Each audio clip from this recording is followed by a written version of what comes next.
The last time we had a chat, it went absolutely viral because I said, I'm from Navan.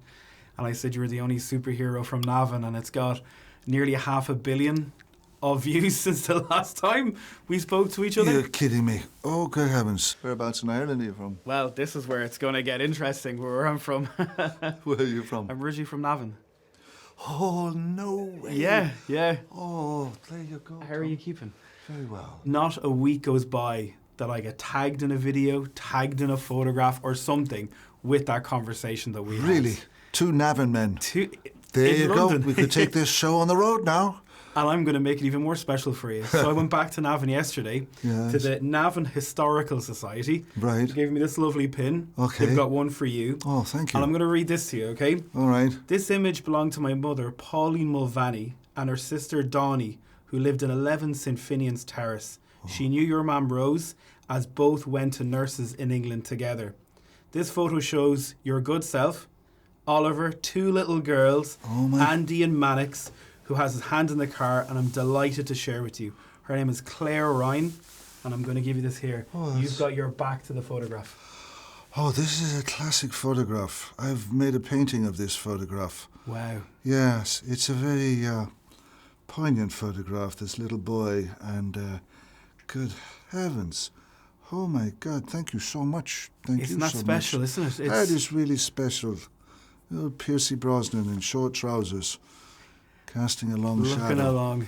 Yeah, the sun is on my back and I'm looking there. Well, thank you very much. Thank you. Then there's photographs there of St. Finian's Terrace these days, of what it looks like, as in 2 days ago they took those photographs. Oh, my good heavens. Oh, my good heavens. And who took the photograph? Who took this one? So the lady, her name is Pauline. She actually wrote a little note for you there as well for later on, so you can look at it yourself.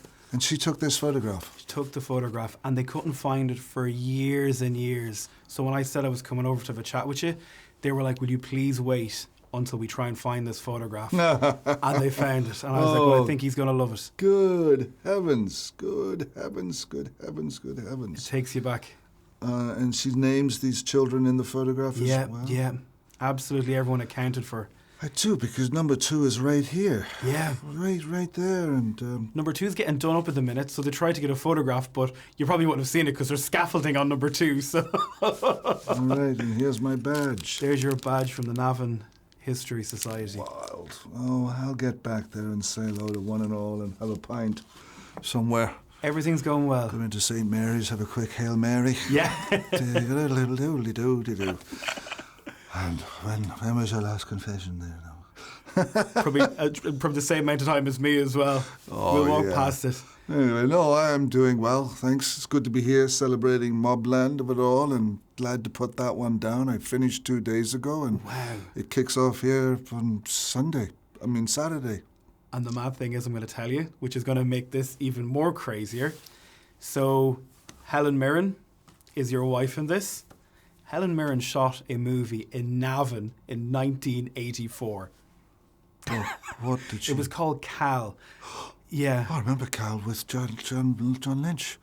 Great Helen film. Mirren stayed in Navan, lived in Navan for a while. No. And, could have walked past St. Mary's Church. Oh, well, wait till I see her tomorrow night or tomorrow afternoon, whatever. Like, all these things were happening, and I was like, we need to talk about Mobland, but this stuff and all connecting all together. This is great. This is a grand story. Thank you so much for this photograph, because as I paint, and that has a poignancy.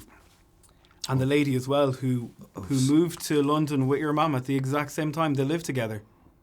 It's just incredible. We need to talk about Mobland. Mobland. Oh my God, it's incredible. When you get a script like that, are you rushing to the end to see what happens in the end? Like us dying to know. Yes.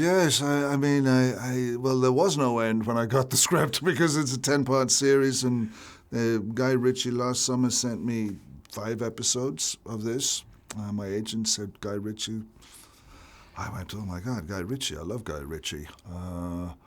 I read it. I jumped in. I said, I'm in. And I started, I finally talked to him weeks later because he was busy. And, looked at the part of Conrad Harrigan. I wanted to do it because of the writing. It was Ronan Bennett then, and now it's Jez Butterworth, both great writers. Jez came and took it and ran with it, and I wanted to come back to Europe, I wanted to come back to England, I wanted to come back to London. I wanted to play in the world of Guy Ritchie. I got the character, as much as one can get the character. When I finally spoke to him, weeks later, it's Conrad Harrigan, North London, South London, Irish descent. I started talking about the voice and this and that, and he said, don't worry about it, we'll sort it out on the day, 15 minutes. Put it out of your mind, forget about it. I thought, really? Let me clarify this, put it out of my mind, 15 minutes on the day. I can do that. He let me go. He let me, he set me free. But of course, I went away and I worried about it and I thought about it and I did this and that. God, a typical Navan man, I'm the exact same. I just worry. A little bit of worry goes a long way. It helps you. And then 5 weeks later, I was on the set and I was doing some kind of North London, South London generic, and he said, go Irish.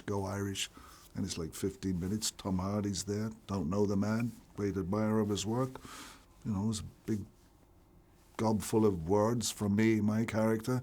And he said, go Irish, but my accent is so diminished and so in the mist of time past. So I phoned Brendan Gunn, who's my dialect coach, good friend, great mate from Belfast, great maestro.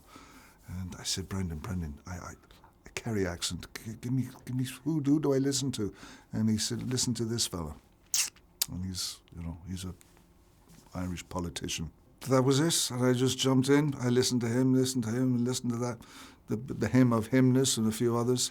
And that was it. I just kind of, and it took off from there, the character. And then Jez began to write in that kind of syntax and lyrical context of character, and so that's how that developed. Amazing. Well, Yeah. look, best of luck with it. Yes. I can't wait. Seen 2 episodes. Can't wait for the rest. Yeah, me too. Thank you so much for your time. Thanks.